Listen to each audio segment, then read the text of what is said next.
रात को अनन्या को सुलाने के बाद मैं थोड़ी राहत की सांस लेकर बैठी ही थी और टाइम पास के लिए इंस्टा रील्स स्क्रॉल कर रही थी। अचानक मेरी उंगलियां थम गई। एक फैशन शो का लाइव वीडियो चल रहा था।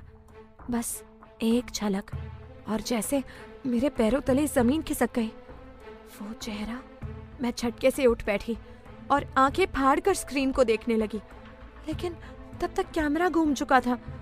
मेरा दिल जोरों से धड़कने लगा और हथेलियां पसीने से भीग गई। मैंने तुरंत टाइम चेक किया। लाइव अभी का ही था। कांपते हाथों से मैंने इंस्टा बंद किया और माधव को वीडियो कॉल लगाया। वो 2-3 दिन की बिजनेस ट्रिप के लिए गुड़गांव गए थे, लेकिन अभी उस लाइव में मैंने जिसे देखा वो हूबहू माधव जैसा ही था और किसी और लड़की के कंधे पर हाथ रखकर खड़ा था। काफी देर रिंग होने के बाद उन्होंने फोन उठाया। कैमरा थोड़ा हिला और स्क्रीन पर माधव का वो खूबसूरत मुस्कुराता हुआ चेहरा आ गया। हाय जान, उन्होंने बड़े प्यार से कहा, लेकिन मेरे चेहरे पर हवाइयां उड़ रही थी। कहाँ हैं आप? मैंने हड़बड़ाते हुए पूछा। मेरी नजरें उनके पीछे का बैकग्राउंड टटोल रही थी। ऐसा लग रहा था जैसे वो किसी रेस्टोरेंट के कॉरिडोर में खड़े हों। उन्होंने सफेद शर्ट और टाई पहनी थी, जबकि लाइव वाले उस शख्स ने ग्रे जैकेट पहन रखी थी। मैं एक क्लाइंट के साथ डिनर कर रहा था। तुम्हारी कॉल देखी तो बाहर आ गया। क्या हुआ? सब ठीक है ना? अनु सो गई? आप गुड़गांव में ही है ना? शक ने फिर सर उठाया। अरे ये कैसा सवाल है? हाँ बाबा, मैं गुड़गांव में ही हूँ। हुआ क्या है, बताओगी? वो अब थोड़े गंभीर और हैरान दिख रहे थे। कुछ नहीं। मेरा सर चकरा रहा था। मैंने बात को टालते हुए पूछा, घर कब आ रहे हो? बस काम निपटते ही भाग कर आ जाऊंगा। मिस कर रही हो? उनकी आंखों में वही पुरानी शरारत थी। चलो अब तुम सो जाओ, रात बहुत हो गई है। मुझे अभी थोड़ा काम और निपटाना है। Love you, bye. एक फ्लाइंग किस देकर उन्होंने फोन काट दिया। फोन रखते ही मुझे खुद पर गुस्सा आने लगा।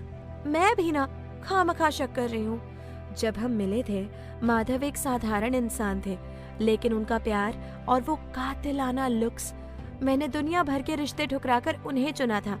हमने 0 से शुरुआत की थी। घर गिरवी रखकर बिजनेस खड़ा किया। मैंने क्लाइंट्स संभाले, उन्होंने डिलीवरी। आज जब सब कुछ सेटल हो गया है, अनन्या आ गई है, तो वो मुझे धोखा क्यों देंगे? वो तो मुझे पलकों पर बिठा कर रखते हैं। शायद ये सब मेरे दिमाग का फितूर है। बिस्तर पर लेट तो गई, पर वो ग्रे जैकेट दिमाग से नहीं निकल रही थी। जाते वक्त मैंने ही तो उसे प्रेस करके उनके बैग में रखा था। क्या वो सिर्फ एक इत्तेफाक था? इसी उधेड़ बुन में न जाने कब मेरी आंख लग गई। अगले दिन शाम को डोरबेल बजी। दरवाजा खोला तो सामने माधव खड़े थे। सरप्राइज! वो बच्चों की तरह उछल पड़े। आपने तो कहा था कल आएंगे। मैं हक्की बक्की रह गई। उन्होंने अनन्या को गोद में उठाया और हम दोनों को एक साथ गले लगा लिया। उनकी वापसी से घर जैसे खिल उठा। मैंने झटपट उनके पसंद का खाना बनाना शुरू कर दिया। डिनर के वक्त माधव ने मेरी कलाई पकड़ी और बोले, ये कैसी महक आ रही है? लगता है किचन की खुशबू अभी तक नहीं गई। तुम जाकर फ्रेश क्यों नहीं हो जाती? मैंने खुद को सूंघा और हंस पड़ी। ये तो अच्छे खाने की खुशबू है, आपको पसंद नहीं? वो हंस पड़े, प्यार से मेरे बाल सहलाए और एक निवाला मुझे खिलाया। चलो अब खाना खत्म करते हैं। अनन्या को सुलाकर जब मैं नहाकर लौटी तो माधव ने मुझे बाहों में भर लिया। अब ठीक है, बहुत मिस किया यार तुम्हें। उन्होंने मेरे गाल को छेड़ा। आज उनके प्यार में एक अजीब सी शिद्दत थी, एक अलग ही जोश था। सब कुछ शांत होने के बाद वो वॉशरूम चले गए। मैं बिस्तर ठीक करने लगी, तभी साइड टेबल पर रखे उनके फोन की स्क्रीन जगमगा उठी। एक व्हाट्सएप मैसेज आया। जैसे ही मेरी नजर उस मैसेज पर पड़ी, मैं सन्न रह गई। मेरे पैरों तले से जमीन ही खिसक गई।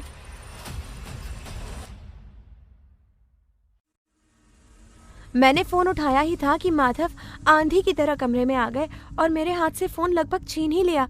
उन्होंने हड़बड़ी में स्क्रीन देखी और मेरी तरफ पलटे। रिया का है? क्या हुआ? इतना घबरा क्यों गए? डर है कि मैं कुछ देख लूंगी? मुझे उनका ये बर्ताव बहुत अजीब लगा। शक की सुई फिर से घूमने लगी थी। स्क्रीन पर बस एक लाइन फ्लैश हुई थी। ये 4 शब्द मेरे लिए काफी थे। साफ था कि दूसरा वाला इंसान डरा हुआ है कि कहीं मेरा भांडा ना फूट जाए। उस मैसेज में कुछ तो गड़बड़ थी। मैं माधव को घूरती रही। मेरे अंदर का डर और वो आवाज़ दोनों चीख रहे थे, लेकिन माधव के चेहरे पर वही पुरानी बेफिक्री लौट आई थी। यही चीज़ मुझे सबसे ज़्यादा कंफ्यूज करती थी। उन्होंने फ़ोन को लापरवाही से साइड टेबल पर फेंका और मुझे अपनी बाहों में भरकर मेरे होठों को चूम लिया। अरे मेरी पागल बीवी, तुम भी ना घोड़े दौड़ाने शुरू कर दिए। ये तुम्हारे बारे में नहीं है, रिया के बारे में है।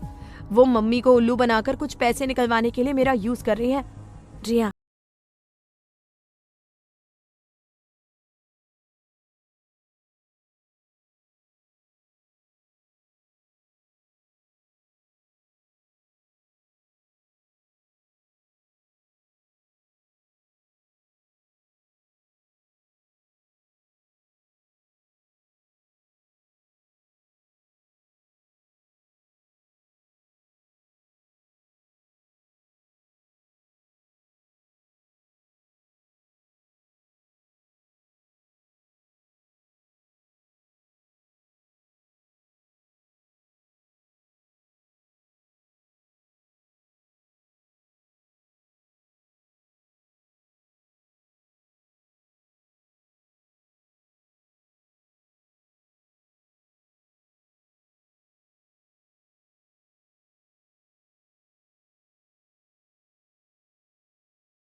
अब ये मेरे लिए जिद बन गई थी।